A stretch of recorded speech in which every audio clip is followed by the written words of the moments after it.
Welcome to Hard Talk. I'm Stephen Sacher. The human preoccupation with sex is nothing new, but the internet has made it so much easier to explore and exploit every shade of desire.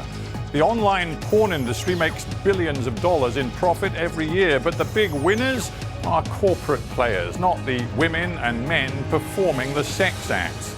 Well, my guest today, Khalifa, was briefly a porn actress. She garnered worldwide notoriety when she appeared in a sex video wearing Islamic hijab. After years of threats and insecurity, she's now speaking out. What does her story tell us about the porn industry and 21st century culture?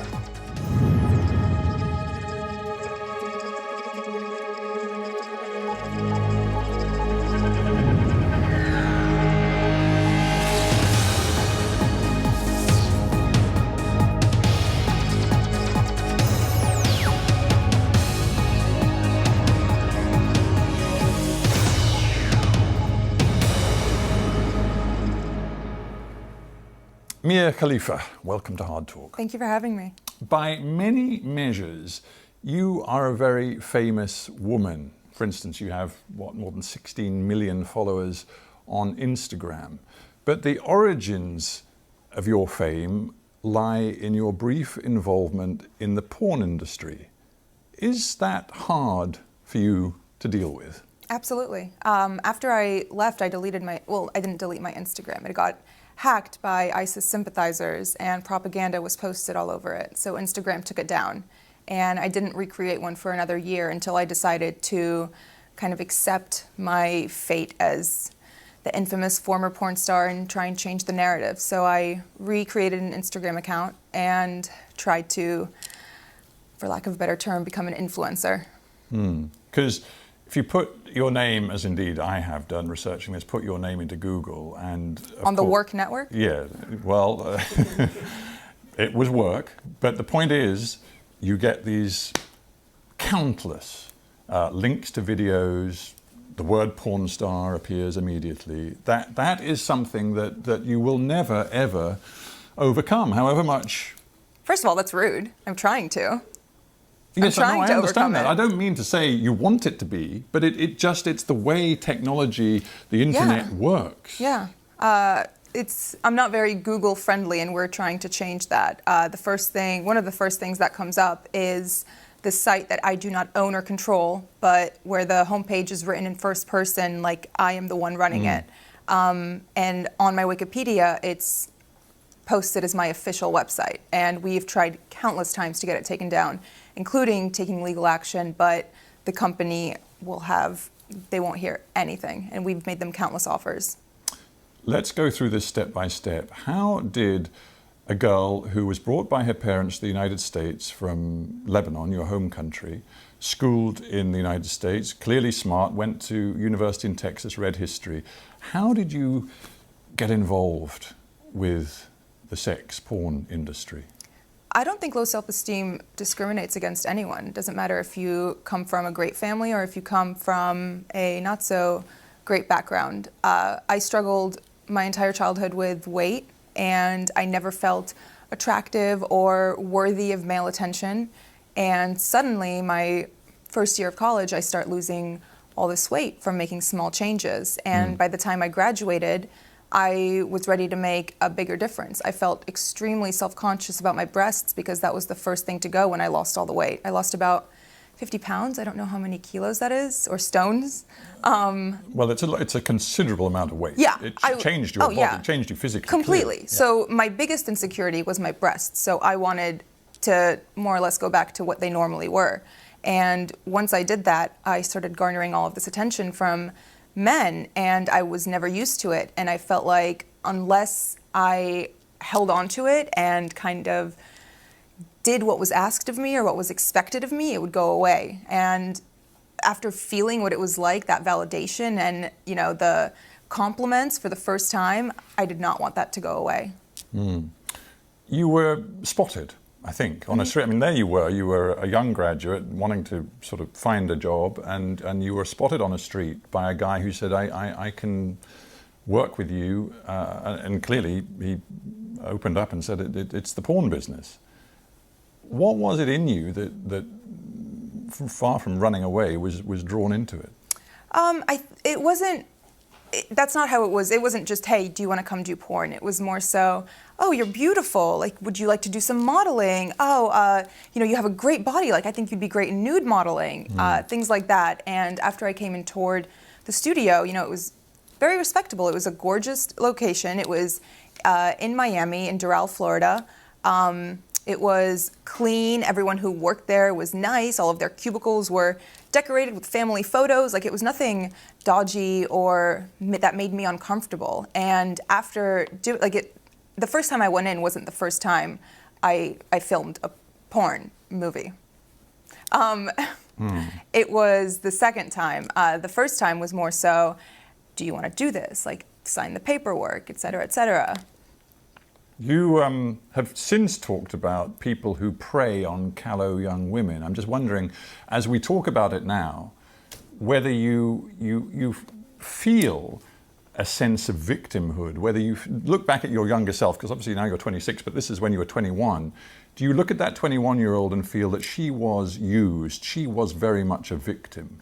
I feel like she didn't have the tools to identify that she was being taken advantage of, and that what she was being told was lies.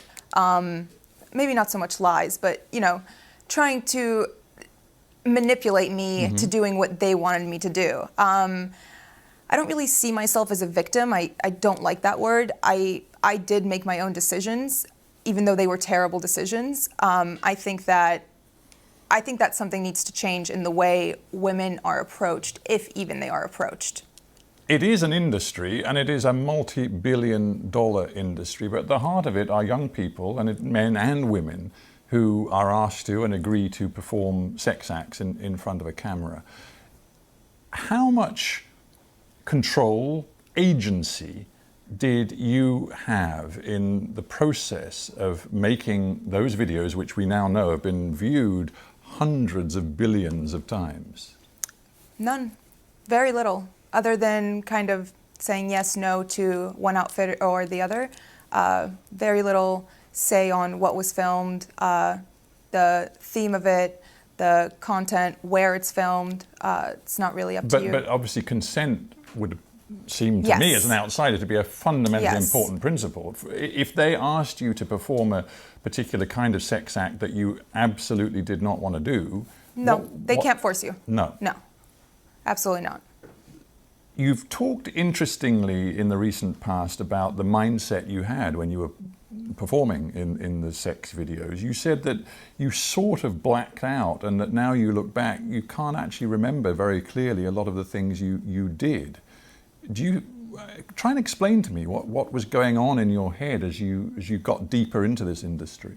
I think that the word I couldn't quite grasp when I said that would be adrenaline. I think my adrenaline was so high because I knew what I was doing was beyond anything that I ever thought that I would do or anything that I could have imagined doing. So adrenaline was through the roof, makes it hard to look back and remember exactly what happened and the things that transpired. Do you find it difficult talking about it now?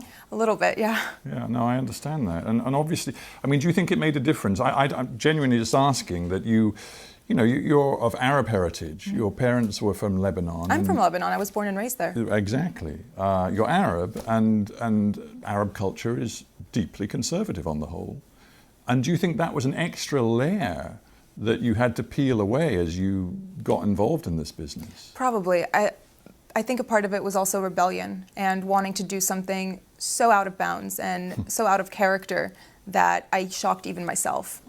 And I guess this is a very stupid question, but of course your family had no clue as to what you were doing. No, and they disowned me when they found out. Did they? Yes. That must have been terribly hard. It was. I felt completely alienated by not just the world, but my family and the people around me. So it was...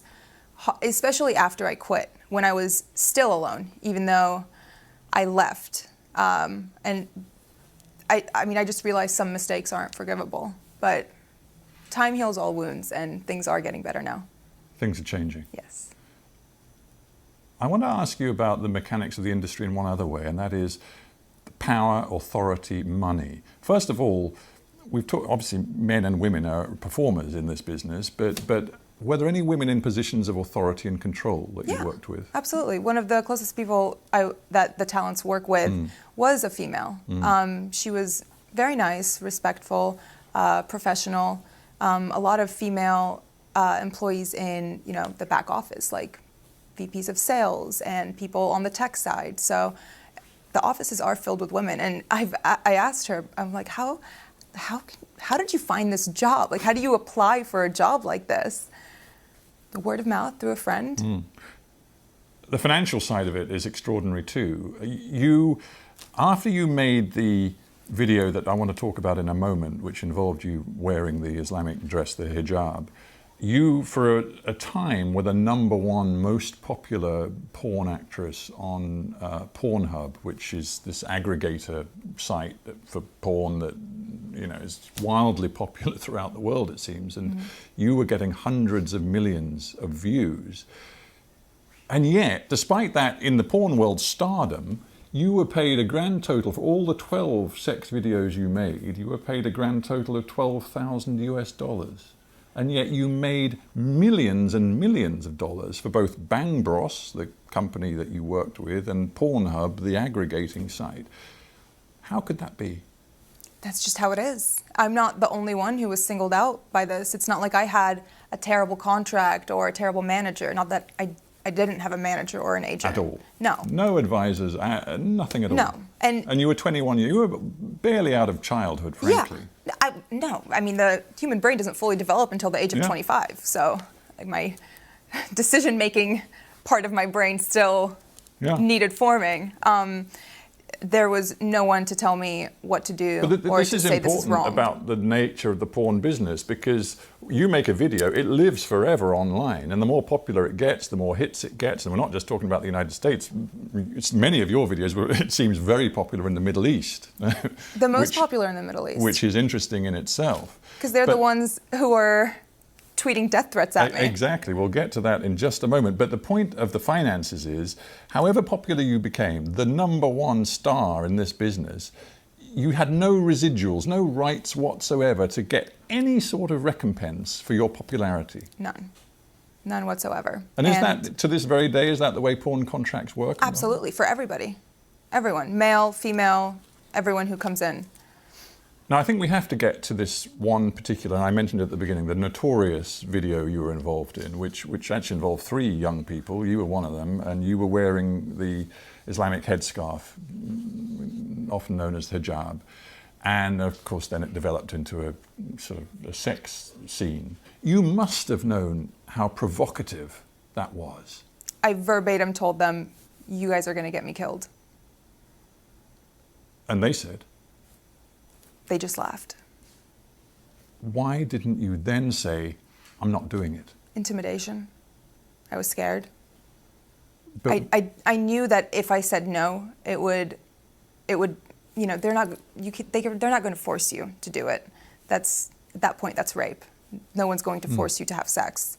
But I was still scared. I mean, have you ever felt not scared, but nervous to speak up and say something at a restaurant when your food's not right and the waiter comes by and says, how is everything? I was intimidated. I was nervous.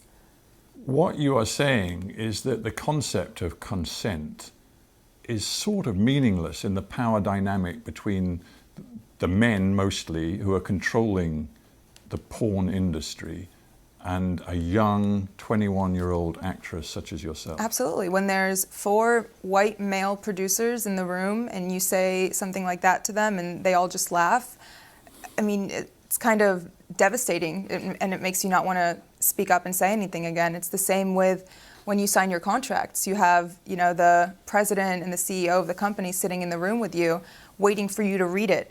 And when you're reading it, you're not comprehending anything that's written because you're so nervous because people are staring at you.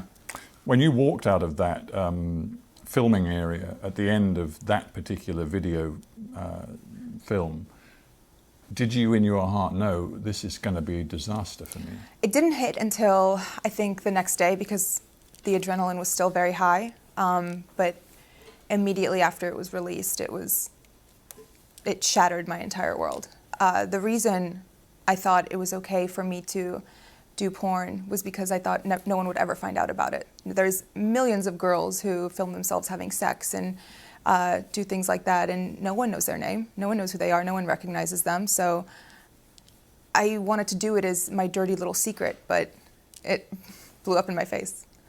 It really did. I mean, from the point of view of the filmmakers and the aggregators, it was a triumph. You know, they got hundreds of millions of views straight away. They called me lightning in a bottle. Yeah.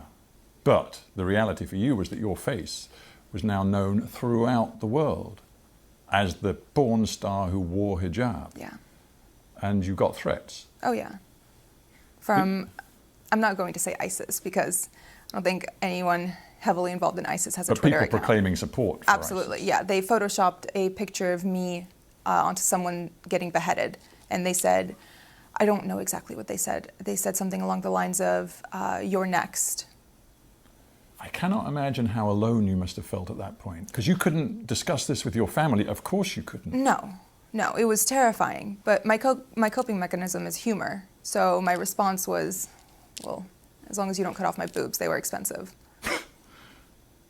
But you're 21 years old.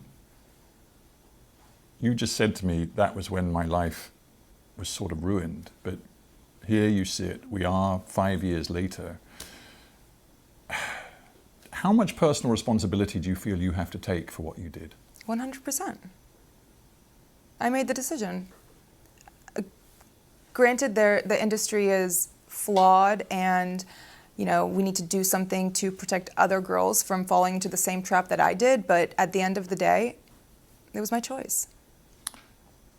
In terms of getting out of the business, when that went viral, that video, and your face was just so well known and associated with something so provocative and you were receiving the threats, was it a very quick decision for you to say no more?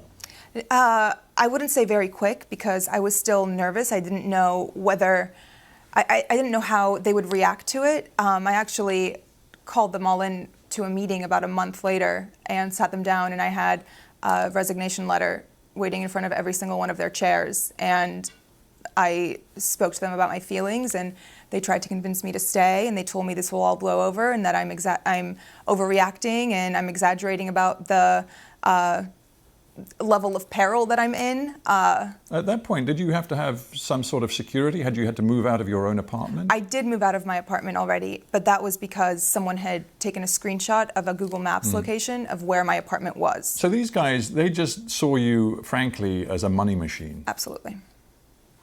But you still had no advisors, you had no lawyer, you had no nothing. So I was what 21-year-old has a lawyer on retainer? I'm just trying to get my head around how stressful this must have been, and whether even now, because you sit here so poised and obviously a lot of time has passed and you've moved on, but do you think there is some sort of post-traumatic stress that is in you from this experience? Yes, and I think it kicks in mostly when I go out in public, because the stares I get, I feel like people can see through my clothes, and it brings me deep shame. It makes me feel like I lost all right to my privacy, which I did because I'm one Google search away. Yeah. And those images you cannot expunge. No. You have no right, even though it is deeply personal to you, you have no right to remove them from anybody's view around the world. Yeah. It is very hard. It is. And I'm just thinking, this story is your story, but frankly, it's also the story of other porn actors and actresses. I honestly started seeing that recently after the interview came out, and people started reaching out, and all of the emails my manager checks them, and when he gets stuff like that, he filters them and sends them to me. And reading the words of some of these girls who have been sex trafficked and forced into porn, and all of these stories of girls whose lives have been ruined by it, and by men who have taken advantage of them, and by contracts that they didn't even understand the jargon of, it makes me feel like, okay, maybe maybe it was good that I started talking and that I posted this interview and that I'm speaking out now, because other people feel the same way. And even if they don't relate on as deep a level as, you know, doing porn, they can relate on the level of being insecure and being pressured into doing something they didn't want to do. You have chosen to speak out in a way that very few people in the porn industry ever do, for all sorts of reasons, which I guess many of them are fairly obvious. But you've got a platform now in a way, because you've leveraged what was, if we could say it, notoriety into a different form of fame. You're trying to move into different businesses as well. But in terms of looking back and wanting now to be a sort of campaigner and activist, if you do, is it part of your mission to change the way society sees pornography and deals with it and treats people in that industry? I mean, everyone watches porn. Have you ever watched porn in your entire life? In my entire life, I have watched porn. See, I think what needs to change is the way women are brought into porn. Whether, you know, change being allowed to approach them, make it so that only women can seek it instead of being kind of pressured into it, or make it so you can't force them to sign a contract right in front of you, right there on the spot. It has to be looked over by a lawyer, and you know, if that's too extreme, maybe even they have to take a few days to think about it and read it over at home on their own time before they sign it. But we interview a lot of people, and many of them are middle-aged or older. It's great to have somebody in the studio who's only 26 years old. There is a school of thought which says that our culture as a whole, I'm not just talking about the United States or the UK, but many, many countries, is being pornified, and that young people in particular are so exposed to pornography, so young in their lives, that it's materially changing the way males and females relate to each other, the way they think about relationships in a potentially very corrosive, damaging way. What's your take on that? Of course it affects relationships. Porn addiction is very prevalent in America, and I'm sure here too. The things that men see in videos, they expect from the women in their lives, and that's just not reality. No one is going to be that perfect. No one is going to do those acts on a Wednesday night with the person they love. We've talked a lot, and I know it's been difficult for you. Obviously it's difficult for you to accept that, you know, still online there are so many images of you engaged in your brief porn career. But has it proved possible for you to move on from that, to forge a different kind of career, and indeed to forge, you know, relationships with people far beyond the notion that you were once involved in porn? Yeah, I was very lucky to meet a man who had never even heard of me, which was fantastic. I ended up having to tell him about it, but then he told me after we started talking, I Googled you because you have 5 million followers and I'd be crazy not to Google you. But it was very hard for me to date after. And I don't think it was hard for me to date because it was hard to find a man. It was hard to find somebody who wasn't into it. Does that make sense? It does make sense. So I suppose the bottom line is you never really wanted to be famous when you were a porn star. It was the last thing you wanted. You wanted it to be a secret. But now it seems you're embracing being famous. Yeah, and I get a lot of hate from female performers who say that I'm ungrateful for it, but it was never what I asked for. And if you could speak to that 21-year-old Mia Khalifa walking down the street in Florida, stopped by the guy who said, "You're beautiful, you're lovely, I can work with you," what would you tell her to do today?